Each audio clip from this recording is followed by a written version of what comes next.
سورۃ الاعراف کی آیت نمبر 152 152 سورہ اعراف کا 19واں رکوع اور 9ویں پارے کا 9واں رکوع۔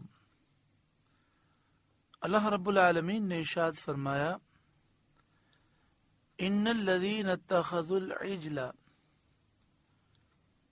بے شک وہ جو بچھڑا لے بیٹھے، یعنی جن لوگوں نے بچھڑے کی پوجا کی، سینالہم غضب من ربہم وذلۃ فی الحیاۃ الدنیا، ان قریب انہیں ان کے رب کا غضب اور ذلت پہنچنا ہے دنیا کی زندگی میں۔ جیسا کہ آپ جانتے ہیں کہ حضرت موسیٰ علیہ السلام جب کوہ طور پر توریت لینے کے لیے گئے تو پیچھے سے آپ کی قوم کی اکثریت بچھڑے کی پوجا میں پڑ گئی۔ ان کے متعلق فرمایا کہ جن لوگوں نے بچھڑے کی پوجا کی، ان قریب انہیں ان کے رب کا غضب پہنچے گا اور دنیا کی زندگی میں ذلت پہنچے گی۔ وَكَذَلِكَ نَجْزِي الْمُفْتَرِينَ، اور ہم ایسا ہی بدلہ دیتے ہیں بہتان باندھنے والوں کو۔ وَالَّذِينَ عَمِلُوا السَّيِّئَاتِ، اور جنہوں نے برے کام کیے، ثُمَّ تَابُوا مِن بَعْدِهَا، اور ان کے بعد توبہ کی، وَآمَنُوا، اور ایمان لائے، إِنَّ رَبَّكَ مِن بَعْدِهَا لَغَفُورٌ رَحِيمٌ، تو اس کے بعد تمہارا رب بخشنے والا مہربان ہے۔ اس آیت سے ثابت ہوا کہ کوئی چاہے کتنا بھی گناہگار ہو، اگر توبہ کرے، گناہ چاہے صغیرہ ہو یا کبیرہ، جب بندہ ان سے توبہ کرتا ہے تو اللہ تبارک و تعالی اپنے فضل و رحمت سے ان سب کو معاف فرماتا ہے۔ وَلَمَّا سَكَتَ عَن مُوسَى الْغَضَبُ أَخَذَ الْأَلْوَاحَ، اور جب موسیٰ کا غصہ تھما، تختیاں اٹھا لیں۔ موسیٰ علیہ السلام نے جب قوم کو پوجا کرتے ہوئے دیکھا تو آپ سخت جلال میں آئے۔ اب قرآن مجید فقان حمید ارشاد فرماتا ہے کہ جب آپ کا جلال وہ ختم ہوا تو آپ نے وہ تختیاں اٹھا لیں جس میں توریت لکھی ہوئی تھی۔ وَفِي نُسْخَتِهَا هُدًى وَرَحْمَةٌ لِّلَّذِينَ هُمْ لِرَبِّهِمْ يَرْهَبُونَ، اور ان کی تحریر میں ہدایت اور رحمت ہے ان کے لیے جو اپنے رب سے ڈرتے ہیں۔ یعنی تختیوں پر جو توریت لکھی تھی اس میں ہدایت بھی ہے اور رحمت بھی ہے ان لوگوں کے لیے جو اپنے رب سے ڈرتے ہیں۔ وَاخْتَارَ مُوسَىٰ قَوْمَهُ 70 رَجُلًا لِمِيقَاتِنَا، اور موسیٰ نے اپنی قوم سے 70 مرد ہمارے وعدے کے لیے چنے۔ یعنی جب قوم کی اکثریت نے بچھڑے کی پوجا کی تو اللہ کا حکم ہوا، حضرت موسیٰ علیہ السلام نے 70 افراد چن لیے اور آپ انہیں کوہ طور لے گئے تاکہ وہ اللہ تعالیٰ سے معافی مانگیں اور پوری قوم کی طرف سے عذر پیش کریں، پوری قوم کی طرف سے معافی مانگیں۔ لیکن وہاں جا کر وہ کہنے لگے کہ جب تک آپ اللہ ہمیں اعلانیہ نہیں دکھائیں گے ہم ایمان نہیں لائیں گے، آپ کی بات کو نہیں مانیں گے۔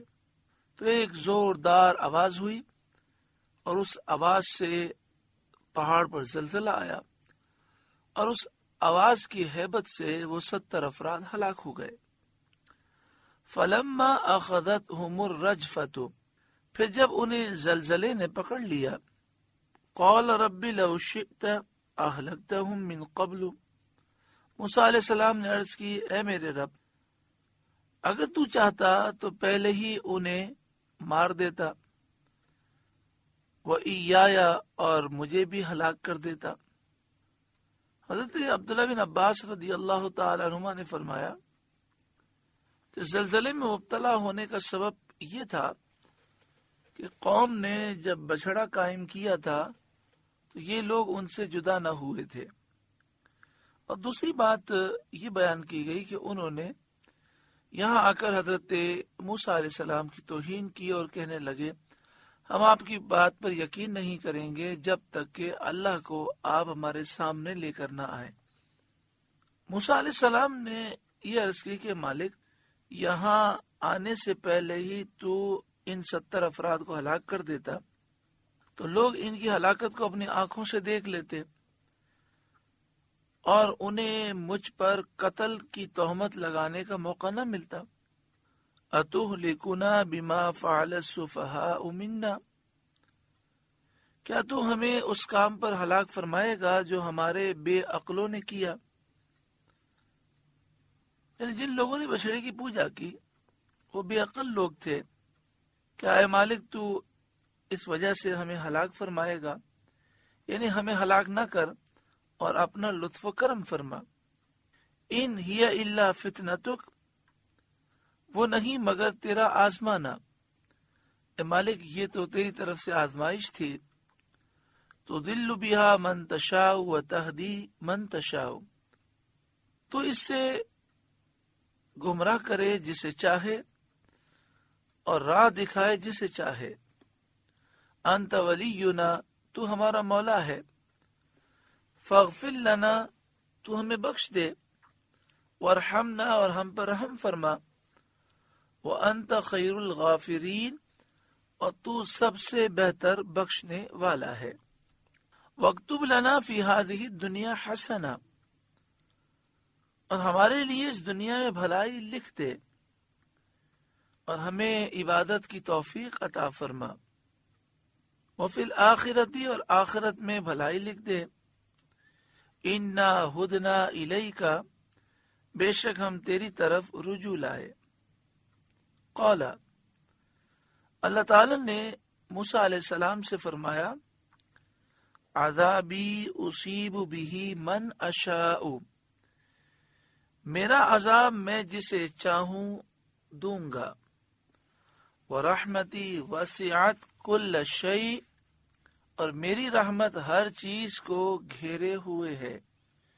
مجھے اختیار ہے، سب میرے مملوک اور بندے ہیں، کسی کو اعتراض کا حق حاصل نہیں، اعتراض کی مجال نہیں۔ دنیا میں میری رحمت نیک کو بھی پہنچتی ہے اور بد کو بھی پہنچتی ہے، اور آخرت میں میری رحمت اسے ملے گی جو نیک ہوگا، جس کا خاتمہ ایمان پر ہوا ہوگا۔